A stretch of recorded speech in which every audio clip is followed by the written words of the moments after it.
Okay, welcome back to part 2 of this scene. I just did the composition here, and I added a few more of these little pebbly rocks down here just for some added texture and dimension. And let's get to this scene. I'm going to do something that I haven't been doing on the previous videos, except for in the monochromatic scene.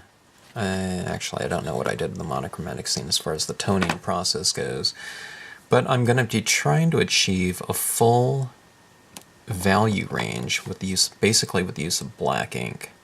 I could use gray too and go over it with black, but I'm going to just go into it with black to start off with. Now, to get this black Marvy blending a little bit easier, I'm going to start off with a little bit of Ocean Aqua on my tip just to get some of that solution on there.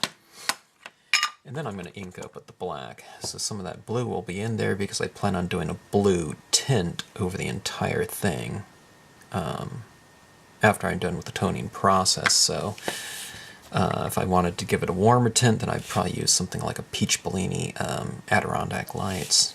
Okay.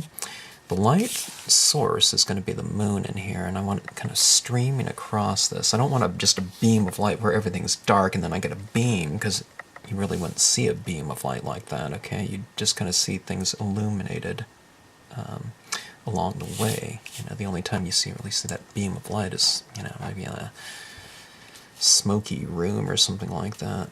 You know, we're really aware of the, you know, the whatever's suspended in the air, and it's being illuminated by the source of light.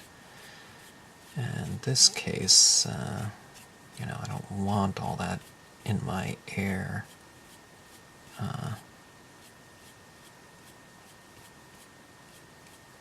For the most part. Okay, I'm starting to apply this ink. It's pretty slippery now because I've added that seashells in there. But it's very dark going in there. I kind of had to get used to this. I haven't done this, I don't know what the last time I did that monochromatic one for that video, but just the black and white seemed like that was probably the last time I did that. So I'm adjusting my swiping pressure. I'm kind of going with a lighter touch now. What you might notice too is I haven't re-inked this yet, so I'm going to utilize kind of the drier applicator on here and take the application of that single inking further than I would with a lighter tone, again because this is so dark to begin with. I'm kind of adding some tone over these rocks right here, but see, leaving some of those rocks a little bit lighter, and I'm trying to give some depth to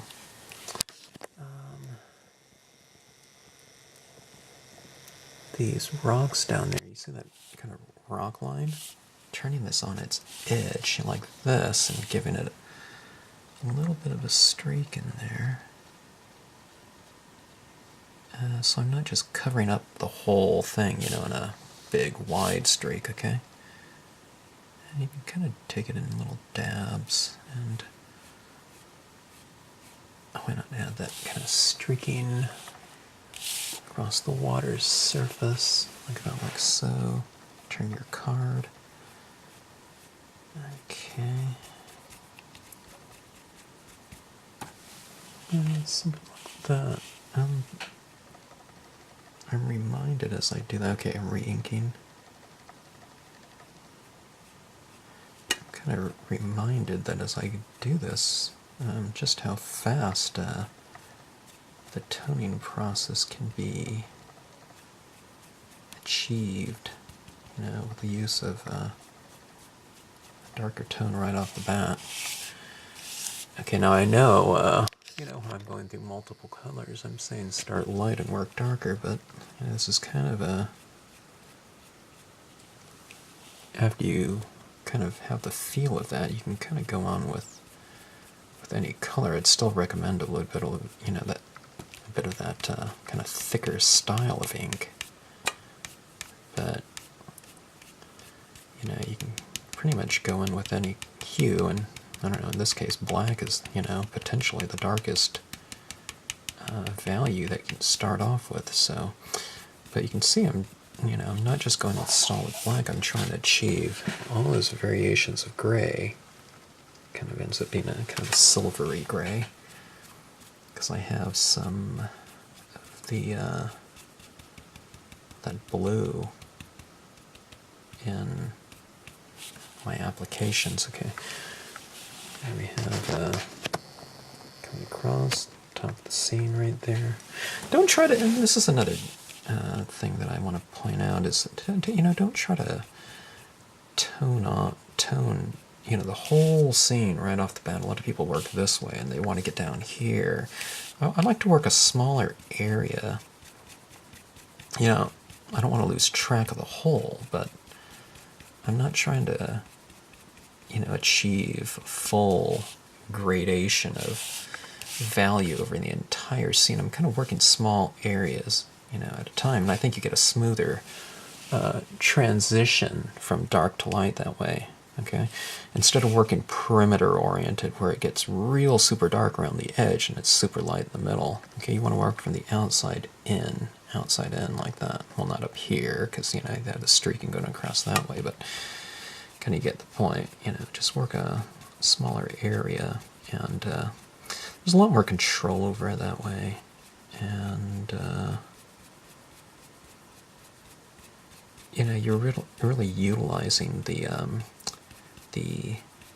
wet to dry aspect of kind of the sponging method. Alright? Because wet to dry means dark to light, and you want, usually the perimeters are a little bit darker and it's lighter in the middle. So you're not going with a wet application right in the middle, you're using a drier one.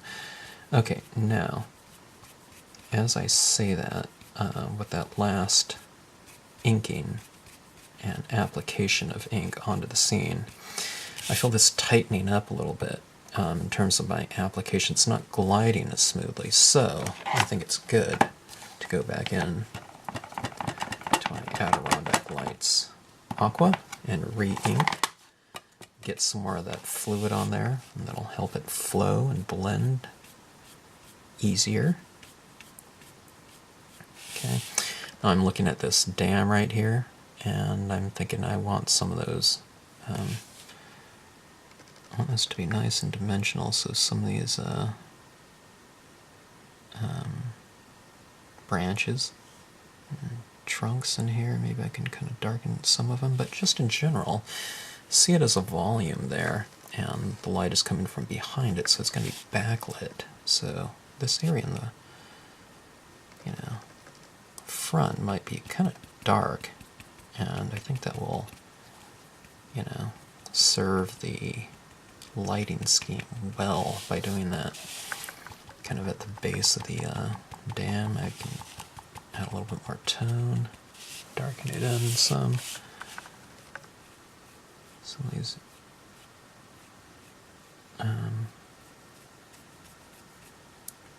branches are a little bit light, so kind of adding some more tone into them. Okay.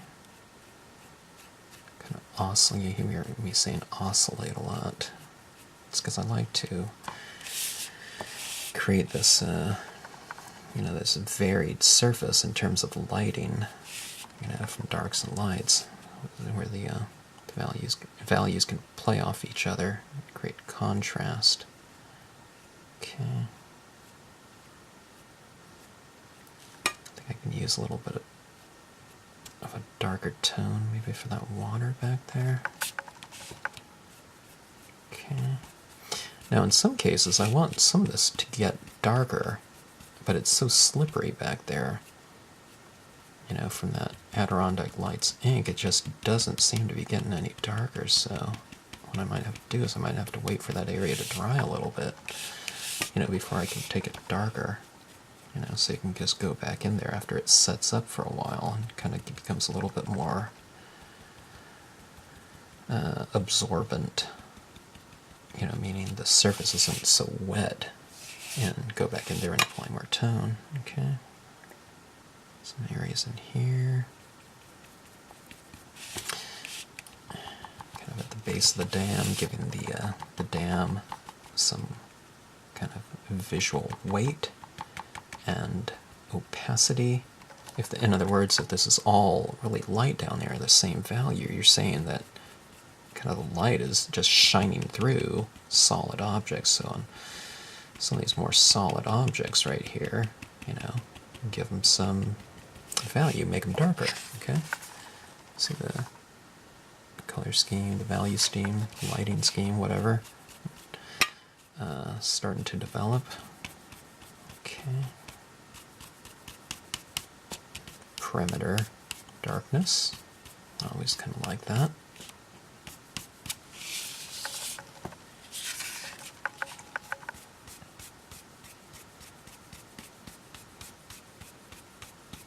Turning my card, you know, to suit my purpose in terms of the application process. I'm not always having this upright and going back and forth like this. I find it easier to just turn the page and to do kind of a more ergonomic swipe of this. And it's kind of going like this.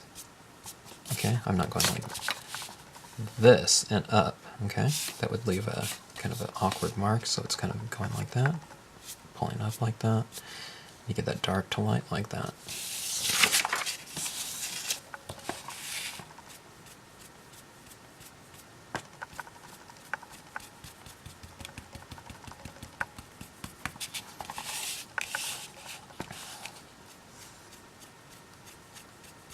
And as I mentioned in the monochromatic, or at least I think I did, going with this kind of monochromatic approach is a really great exercise.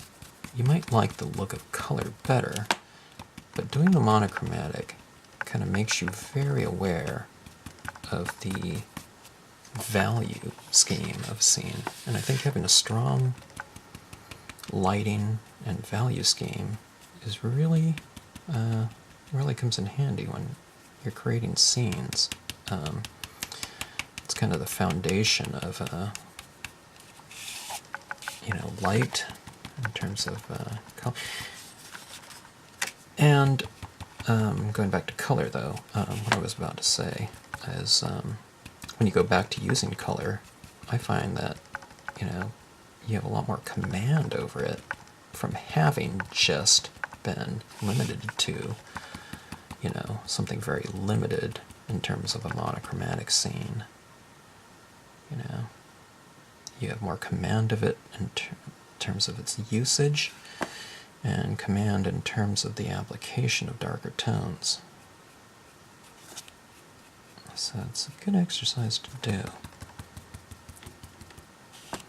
And then, whatever color you're using, be it a dark red or something like that, you should be able to achieve a full value range using any color you have in terms of the dye-based inks, because you can use it in a very thin application, i.e., you know, in the lighter areas, or you can use it in a very thick application, like here, in the darker areas.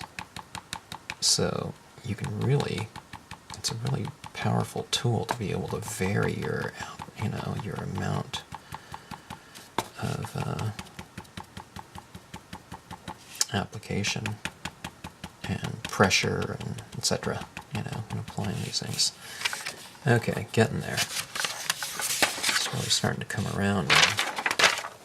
And I'm going to continue working on this tone right here, but I'm about to get to my 15-minute max time limit on this. And then we'll come back and we'll really finish the scene off with some additional effects. So I'm just going to keep doing this until this, you know, my camera shuts down, okay?